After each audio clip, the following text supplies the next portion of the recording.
Le edizioni dell'attesissimo Niño de Oro e del Napoli hanno ricevuto una clamorosa doccia fredda proprio nella prima giornata del campionato ad opera di un Verona che invece ha dimostrato di avere le carte in regola per disputare un grossissimo campionato. Io vedrei subito assieme le 4 reti che sono state molto belle. Ha aperto le marcature il Verona al 25esimo, ecco qui un calcio d'angolo di Fanna per la testa di Brigel e rete 1-0.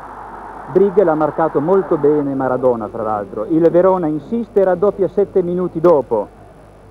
Ecco, vediamo il Verona, un'azione del bravissimo Di Gennaro che tira, Castellini respinge e rompe Galderisi ed è il 2-0 per il Napoli.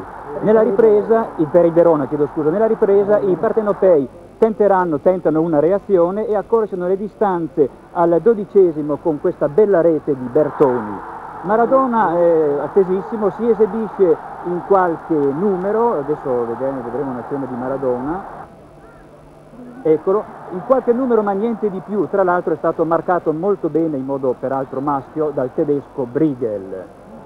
Il Verona segna la terza rete al 30esimo con Di Gennaro, niente da fare per il Napoli, vittoria del Verona per 3-1.